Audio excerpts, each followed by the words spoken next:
Vamos conversar um pouquinho sobre tudo isso com o Leandro Fortes, já está conectado aqui com a gente. Olá, Leandro, como você está? Tudo bem por aí? Olá, Thalita, eu estou ótimo. E você, tudo bem? Tudo certinho também. Ô, Leandro, você estava por aqui semana passada, a gente falava sobre Forças Armadas, né? E essa semana as Forças Armadas de novo no foco do debate por conta dessa fala de Barroso, né?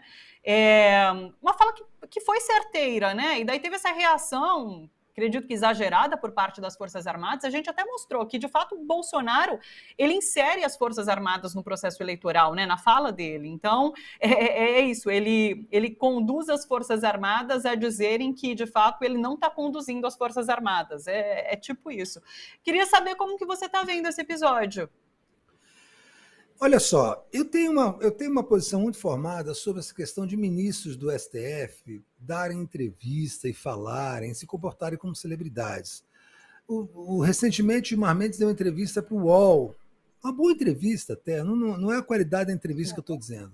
A Carmen Lúcia deu entrevista hoje, o Barroso participa de um evento chamado Brazilians, o Brasil Summit, alguma coisa desse tipo, e dá um depoimento como esse. Ele foi certo, ele tem toda a razão.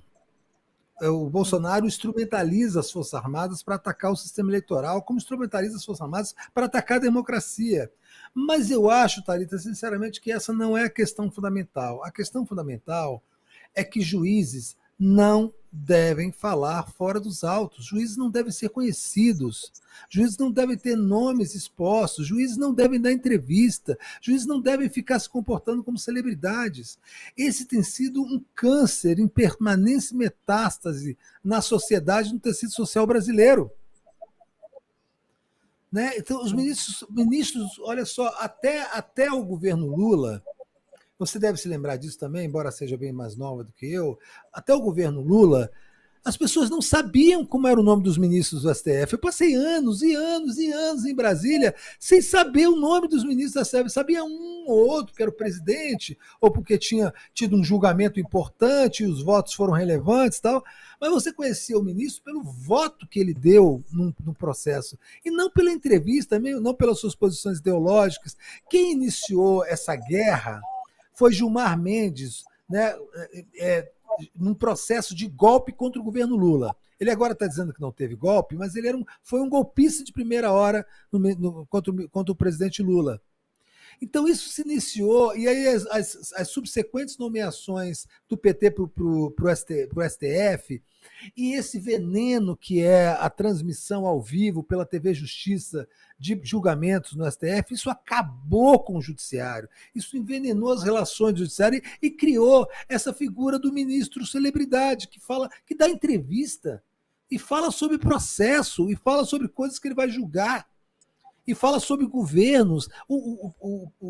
Por mais abjeto que seja o governo Bolsonaro, e isso nós falamos disso todo dia, o Poder Judiciário não pode emitir opiniões sobre outro poder. Essa é a premissa básica, né, da relação entre os poderes num sistema democrático como o nosso.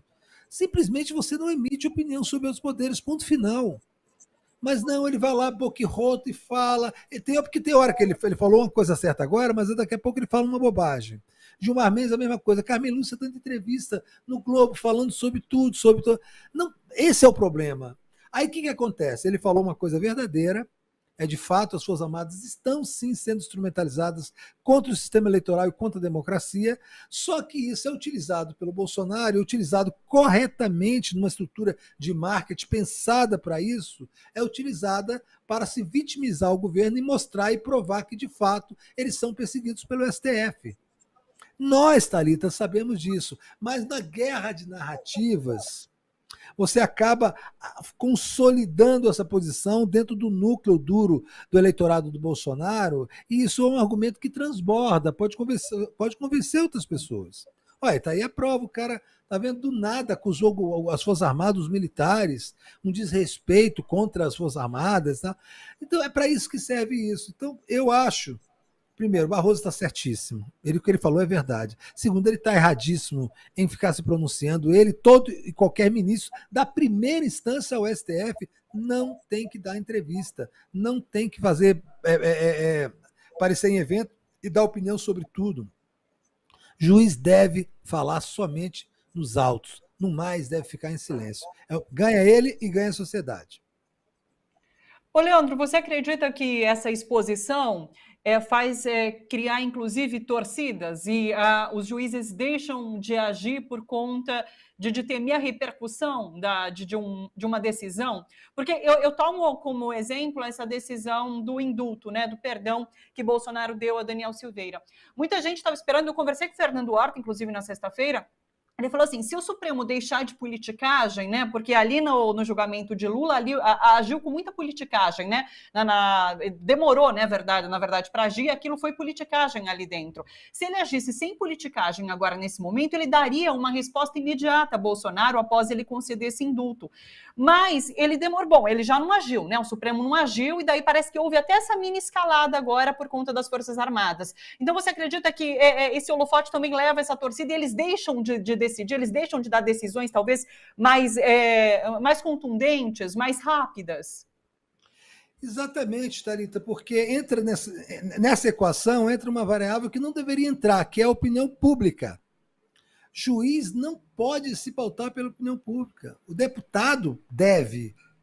O juiz não pode se pautar pela opinião pública. Por isso que ele não deve aparecer, por isso que a opinião pública não deve saber o nome dele, nem conhecer as coisas que ele faz, nem o que ele come, se ele usa tanga, se ele usa vestido, se ele toca guitarra, se ele usa peruca. Se não houvesse essa superexposição, ele não teria que dar satisfações à opinião pública.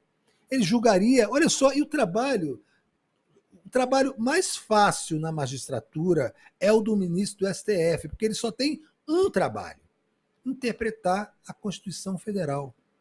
Só isso. Ele não tem que mexer com o Código Civil, com o Código de Processo Civil, com o Código Penal, com o Código de Processo Penal, com o direito administrativo, com o direito tributário, com o direito internacional público, nada disso. Ele tem que interpretar a Constituição Federal. Porra, e o cara passa 20, 30 anos fazendo só isso, não é possível. Então, eles têm que se debruçar sobre o que foi que o Bolsonaro fez.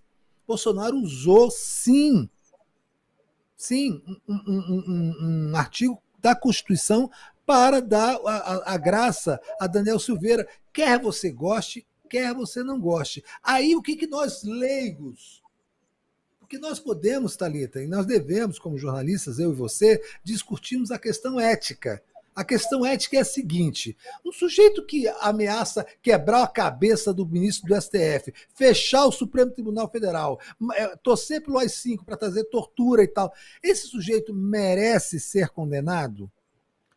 Em sendo condenado, ele pode ter um indulto? O sujeito pode ser perdoado depois de prometer tudo isso e ser condenado a 8 anos de cadeia? Essa é a discussão ética. Pode ou não pode, dentro dos limites da ética humana e tal. Mas essa é a nossa questão. Agora existe uma outra questão, que é a questão constitucional. Se o STF fizer o seu trabalho e decidir sobre isso, olha, eles vão se debruçar sobre esse tema, vão ver se foi correto, se pode, se está fora de hora, se foi dado antes do trânsito e julgado, enfim, todas as questões que não nos cabem como leigos analisar, aí ele vai tomar uma decisão. Mas não adianta ficar dando entrevista antes, ficar protelando esse assunto, deixando o Bolsonaro crescer. O que ele está fazendo, o Bolsonaro? Hoje ele deu uma entrevista lá, vocês passaram aqui na TVT, dizendo que foi constitucional e vai ser cumprido. É uma bravata, assim, saindo daquela boca podre, parece uma coisa terrível, mas ele está falando uma coisa lógica. É constitucional e vai ser cumprido. Será cumprido porque é constitucional. Mas se isso ele não fala, ele nem pode falar, porque senão ele perde a narrativa dele. Mas se o STF decidir que não é constitucional, né, que a interpretação daquela atitude não é constitucional, ela não será cumprida. Ponto final. Ponto final. Acabou. É dessa frieza, é desse cálculo que a gente está precisando. E não de manifestações de dezenas, centenas. Eu estou cansado, Thalita. Dezenas de advogados, dezenas de juristas, juízes, cada um com uma opinião diferente sobre isso. E essas opiniões são inúteis diante da circunstância que nos cabe, que é de esperar que o STF decida se é ou não. Se não for, esqueça, não é nenhuma derrota. O cara usou, o cara foi astuto. usou fez uma manobra constitucional dentro da lei e venceu a parada, toca a vida. Ele já perdeu a eleição, gente. Ele já perdeu a eleição. Ele é um derrotado. Por isso que ele está em desespero total. Então, assim, deixa a vida seguir, né, Thalita? Não precisa se preocupar com tudo, né?